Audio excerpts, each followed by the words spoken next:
На самом деле важно, чтобы человек знал, какие обязанности, какие запреты его ждут во время совершения хаджа. И, естественно, в первую очередь человек должен знать, от каких вещей ему необходимо воздерживаться. То, что запрещено совершать человеку во время хаджа, это 7 вещей. В первую очередь, этому человеку нельзя, например, носить одежду, которая одевается. Это не означает, что человеку надо быть голым, конечно. Это означает, что человеку надо покрывать свой аврат, покрывать себя, но не тем, что называется одеждой. Например, те люди, которые делают намерение на ихрам, на хадж, это два категории. Это мужчины и женщины. Значит, вот этот вопрос одежды каждому из них относится по-разному. Например, мужчина, значит, этому человеку, мужчине, запрещено закрывать свою голову. Даже часть головы тем, что считается закрывающим. Пусть это будет, например, шитым или же даже не шитое. Например, шляпа, которая, например, в цельной форме, которая находится, поскольку она считается закрывающим головы убором, значит, вот такими моментами человеку не разрешается закрывать голову. Человеку нельзя на голову ставить чалму, или же тряпку, или же шапку, или же тюбетейку, даже завязывать свою голову, например, чем-нибудь, значит, кроме, тех вещей, которые, значит, необходимы для этого человека. Например, человек, значит, поранился, значит, такая большая у человека рана, и там человек заклеил эту рану лейкопластырем и так далее. Эти вещи, конечно, не может быть, значит, закрывающим головы, и те моменты, которые не будут считаться закрывающим. Например, человек ложится, и как бы под голову он поставил шапку, да, для мягкости, скажем так. Он же ее не одевает, и в это время, хоть и голова касается этой шапки, это не называется, значит, одеванием, поэтому эти вещи допустимы во время хаджа.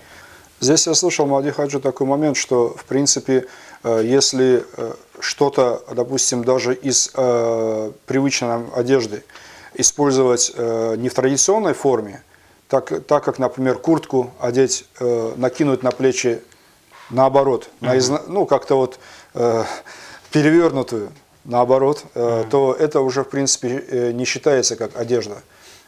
Есть такой момент, Махди? Есть такие моменты тоже, но Джалал Хаджи, здесь как раз так мы еще до этих моментов не дошли. Здесь только идет речь о головном уборе. Поэтому мы разъясним нашим телезрителям, нашим братьям и сестрам как раз таки о головном уборе. Что начиная с головы, мы и дальше, иншаллах рахман, будем раскрывать друг за другом подробно эти моменты тоже. Говоря как раз таки о голове, значит, если человек будет над головой держать зонтик, то есть от солнца голову прикрывает, но, например, одеванием это тоже не считается, значит, человек имеет право носить зонтик. Но, естественно, этим зонтиком голову закрывать, прямо на голову это ставить нельзя тоже. Значит, или же человек, который, например, что-то намазал на голову, например, да, пришлось человеку, например, какое-то лекарство намазать.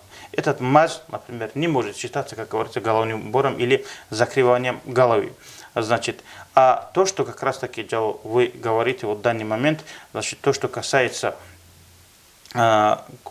кроме головы тела, например, человеку не запрещается закрывать тело, не запрещается, но как раз таки одевать ту одежду, которая считается одеждой, не покрывалом, а именно одеждой, которая имеет форму. Вот эти вещи, например, ему запрещается одевать. Как, например, когда люди говорят «шитое», они имеются в виду то, на чем прошла швейная машинка. Это не так. Это не так. Шитое – это шитое, которое имеет форму, например, скроенное, да, вот, который кройку сделали, и вот так под человека подогнали материал. Вот это как рубашка, пальто, пиджак, халат и так далее, и так далее. Вот эти вещи. Просто она должна быть материалом, который закрывает верхний и нижний часть. Верхняя называется рида, нижняя называется изар. И вот эти вещи, например, верхний, чистый, нижний часть, например, оба, когда вот закрывает аурат, это будет считаться ихрамом, одеванием для паломника. Вот поэтому, допустим, человек взял вот нижнюю часть, разрезал на две части, одной частью завернул одну ногу, другой частью завернул другую ногу. Вот этого уже нельзя, потому что она приобретает форму штанов. И вот как штаны получается. Вот такие вещи делать нельзя. А так просто человек должен закрывать, например, обворачивая себя этим ихрамом, нижнюю часть, или же набрасывая на себя верхнюю часть тоже.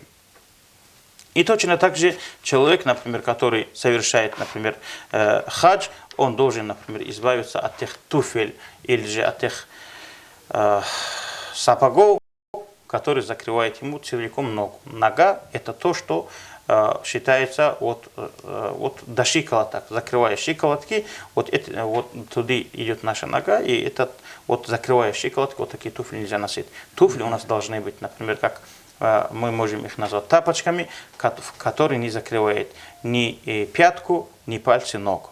Значит, и здесь, наверное, нужно говорить, что человек, например, который не одевает, вот то, что вы говорили, а себя как-то накрывает. Возьмем, например, человек взял с собой пальто, он это пальто не одевает, но когда лег спать, он ею накрыл себя. Значит, вот эта вещь, как вы уже говорите, значит, не запрещается.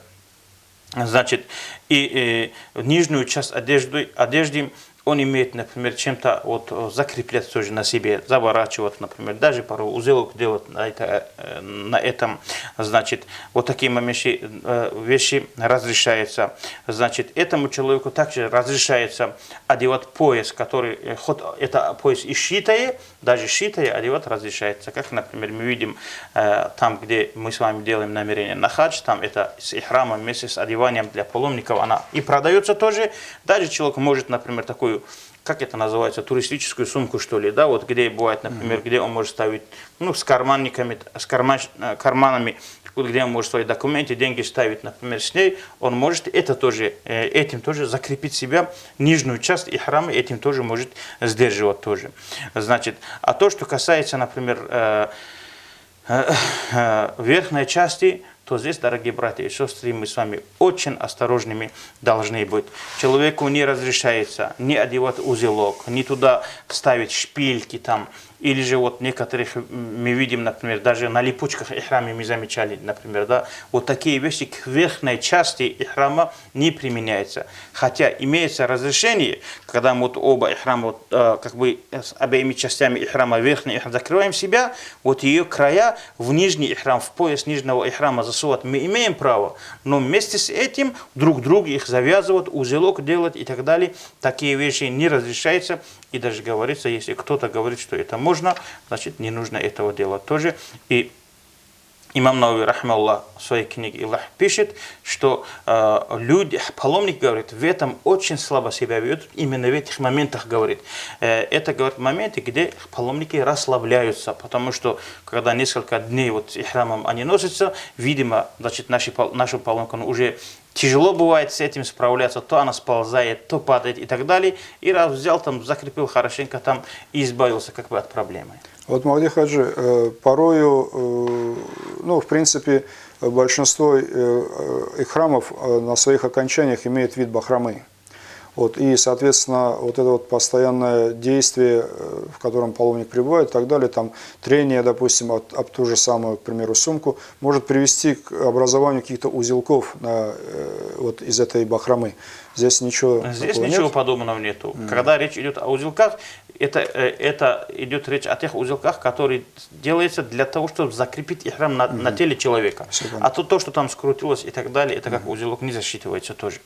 Значит, и поэтому и говорится, когда человек, например, лежит и накрывает себя, то эта вещь ему не мешает, если она на нее так не одета. То есть человек встает, и человек, например, легко может с себя скинуть эту форму, то есть сползает с него. Только нам держать ее приходится. Или же не мешает, когда несколько ихрамов друг над другом мы покрываем себя. Взял человеку холодно, 2 ихрама на себя накинул, например, да, вот 2 материала, которые одеждой не являются. Эти вещи, например, тоже, значит, ну, на эти вещи тоже, конечно, нужно обращать внимание. И тут же, дорогие братья и сестры, хотелось бы сказать, вот эти туфли или тапочки, которые мы одеваем во время совершения хаджа, тоже, там тоже то, что там ее зашивали машинка, швейная машинка и так далее, это тоже нам не мешает. Это тоже нам не мешает. Там некоторые стараются, чтобы вот эти, например, тапочки брать специально такие резиновые там и так далее. Нету необходимости такие брать тоже. И чтобы эти тапочки, щиколотки не закрывали. Вот это важно. Значит, то, что к мужчине относится, значит, здесь уже ясно, конечно. Ну и говоря о тапочках, как помнится, Мавди Хаджи, вы лично мне рекомендовали взять все-таки тапочки в виде босоножек, дабы они, ну, прочно держались на ноге, потому что есть большая вероятность потери того, что, ну, среди большого скопления людей, в общем, кто-то может случайно наступить на ногу и так далее. Тапочек может с ноги, значит, упасть, и возможности его подобрать уже не будет. Да, да. Вот. Ну, с этой целью, в общем-то, не противопоказано взять тапочки в виде босоножек, которые цепляются за пятку, но при этом пятка остается открытой. Открытым. Вот как раз таки вот это момент очень важно. Вот это момент как раз таки очень важно. Значит, чтобы у нас, вот что бы человек не одевал, щиколотки, вот, пятка, пальцы, чтобы человеку виднее были, значит, с этими условиями уже то, что мужчины относятся, все обязанности одежды здесь исполняются. И вот сколько бы раз мы не говорили, вот раз мы все-таки коснулись дела одежды тоже, хотелось бы нашим людям говорить, представьте себе, дорогие братья и сестры, когда мужчина, например, вот в Дагестане, мы с вами ходим в мечеть, например, да, или выходим из мечети, естественно, какой-нибудь мужчина, например, откроет свою рубашку, пуговицы, раскроет и в майке зайдет, естественно, никто на этого человека с таким уважением не посмотрит. Ему самому тоже будет неудобно, правильно же? Из-за того, что человек находится в хаджи и в ихраме, ему не стоит в этих вещах расслабляться. Пусть старается каждый мужчина закрывать себя, насколько возможно. Из-за того, что он в хаджи, это не означает, что нужно скинуть ихрам там и вот так, например, выставлять груди тоже и ходить. Все-таки нужно стараться все время себя закрытым держать. Где надо, например, во время тавафа, допустим, говорят, вот 3 круга всего, где надо ему плечо выставлять. И тот таваф, который после нее са'ю идет, значит, там выставлять надо ему, да, вроде бы. Значит, тогда пускай вот только в этих кругах тоже открыть оставят. Дальше это даже нехорошо открывать. Сразу пускай закрывает себя. Вот в таком виде пускай мужчина не привыкает к тому, что показывает себя. Особенно во время хаджа. Поэтому, значит, раз мы с вами хадж делаем, это ибадат, а ибадат закрытым хорошо. То, что нам запрещают открывать, закрывать точнее, вот как голову и так далее, оставьте открытым, а все остальное закрывайте и держите себя достойно. Ну, то, что касается женщины, значит, лицо, значит, по отношению к женщине, это как голова по отношению к мужчине. То есть, как мужчине не разрешается закрывать голову, так и женщине запрещается закрывать лицо тоже. Женщина закроет свою голову, все свое тело тоже, значит, чем угодно. К ней не применяются такие вещи, как шитая одежда и так далее, и так далее. Ей разрешается закрывать все, значит, кроме лица. И вместе с этим из лица тоже закрывать разрешается для женщины тот часть, которая необходима для того, чтобы закрывать голову.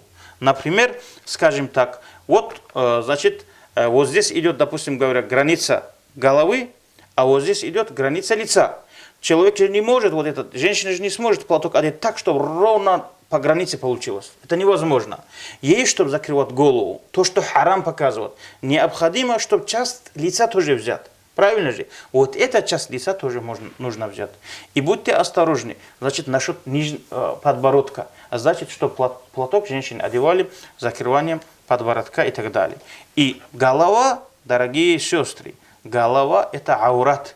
Это все равно, что тело, скажем так, живот, нога или же другие части, интимные части тела. Вот такой же вещь, это голова женщины для чужих людей тоже. И волос, и уши – это тоже часть головы.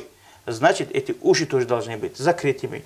И когда женщина показывает уши, это здесь даже не в хаджи, здесь тоже это аурат, и это харам. Это все равно, что женщина показывает другие части своего тела. А на хаджи это особенно, конечно, за этими моментами надо смотреть. И поэтому в хаджи она имеет право закрывать из лица тот часть, который необходима для нее, для закрывания головы тоже. Даже говорится, если женщина, ну, скажем так, один такое приспособление сделает, чтобы женщина могла отпускать вот этот материал перед лицом, ну, как мы можем сейчас этот Джалал Хаджи нашим телезрителям объяснить? Примерно вот взять такие железные вещи, что ли, деревяшки, что ли, ставить сюда, чтобы вот этот материал лица не касался, но вместе с этим играл роль занавески. Если вот так вдруг женщина сделает, значит, это тоже разрешается. Это не будет считаться закрыванием лица. Даже вот так говорится. Например, я видел вот в разных газетах, особенно вот в журнале «Ислам», бывают такие как бы разные методы закрывания головы. Вот как красиво женщинам, например, одевать хиджаб. Вот такие моменты бывают. И там был такой момент, как какой-то ну, такой хиджаб, где, например, она закрывает лицо, еще от нее какая-то частица тоже еще торчит. То есть вот тот лицо тоже, которое вот она закрывает, целиком не видно. Вот так вот, как свободно, вот так висит материал. Примерно вот таком виде, значит, если этот материал не касается лица, она как бы отдельно вот висит перед лицом, это тоже запретным не считается. Допустим, какая-то женщина выставила сюда вот эти деревяшки, чтобы этот материал не касался лица. Допустим.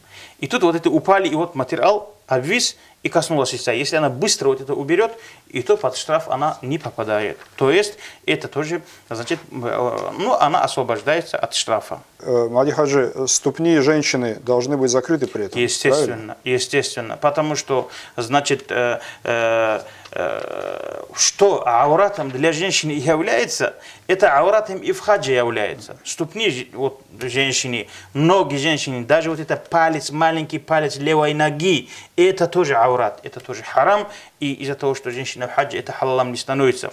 Значит, вот эти моменты, например, вот эти моменты закрывать нужно ей. И женщина, которая открывает это, совершает большой грех. Еще здесь, наверное, правильно будет Джалал говорить, рассказывать, что также мужчине и женщине запрещается одевать перчатки. Перчатки одевать. Есть алимы, которые как бы женщине не запрещается, как бы такие тоже говорят, но достоверные большинство алимов, которые признанное слово, даже женщине запрещается одевать перчатки. Поэтому, что говорит о ногах? Значит, ноги это уже закрывать надо, лицо и руки это то, что разрешается женщине открывать, и ей, например, вот это закрывать, значит, разрешается. И если, например, мужчина или женщина, например, оденет перчатки, вот они, значит, могут попадать под штраф. Они попадают под штраф. Просто доводилось видеть женщин с закрытым лицом и при этом с открытыми ступнями ног. Просто некоторые паломники, были такие случаи, что слушают, то есть более склонны верить своим глазам, что ли, а не слушать алимов. Джалал Хаджи, что хочется, это эти люди, которые ведут как маленькие дети, которые голым задом закрывают глаза и думают, что их никто не видит. Это многие, наверное, женщины по своей глупости, наверное, думают, что если кто-то не узнает их, не будет знать их, мол, кто они такие, значит, на самом деле, чьи ноги я вижу, значит, это не грех, наверное, думает. Нет, грех это почему? Потому что любая часть женского тела, она вызывает дурные мысли в голове нормальной мужчины, скажу так, да? Не больной, средний мужчине, значит, вызывает, например, что такие мысли. Поэтому она должна закрывать все части лица. Был даже случай, когда пророку, саллаллаху алейхи вассалам, зашел один старый человек, и пророк, саллаллаху сказал своей жене Аише, радийаллаху анха, чтобы она спрятала за занавесью. Она говорит, он же слепой. А пророк, саллаллаху говорит, ты же не слепая. Понимаете? Поэтому это очень глупо. Это очень глупо. Мы в наше время, например, да, здесь в Дагестане тоже как бы маленький отход получается от темы. Здесь тоже очень женщины наши расслабляются в этом. Понятно было, например, положение тех женщин, которые в горах, значит, у реки моют, например, вот эти домашние, вот это, всю одежду, например, да, там же очень так сильно рожают детей тоже, да, почти все мат-героини получается, там, в загородных районах, там по 5, по 3 штуки, их одежда пачкается, они целыми мешками тащат эту одежду, стиральной машины нету, тока нету, они к речке идут, там моют эту одежду, и на ногах что-то не держится, ну, например, они не будут в туфлях мыть это. А тут женщины спокойно дома сидят, теплая комната. Это стиральной машиной назвать даже обидно получается. Почти дочка получается, семейная дочка, да, это машинка, электролюкс. Значит, взял, закинули туда одежду, моет сама, сушит сама. Только вот одевать на нас не хватает. Наверное, через год это тоже появится. Вот так вот готовят. Почему нашим женщинам нельзя дома эти носки одевать? А это аурат. Да, перед мужем хорошо, перед сыном хорошо, она там, это не аурат. Ну, в любой же момент заходит чужой мужчина. Они что, сразу за своими этими, что ли, бегут? И добавок к этому одевают вот это капрон говорят, да? Ну, такие вещи там, не поймешь, носки это или не носки тоже не скажешь. Носки тоже не скажешь. Натягивают на ноги, и ногу не прячет, тепло тоже не дают, и ногу видеть тоже не дают. Такой непонятная вещь. Значит, когда пальцы видны, это закрытием аврата не считается. В этих капронах намаз тоже не получается. Правильно же? И что тогда получается? Поэтому, если такие носки в хадж взять, что тогда получается? Поэтому, дорогие сестры, будьте осторожны, закрывайте там, а тот, кто дома не закрывает, там тоже им тяжело бывает это соблюдать.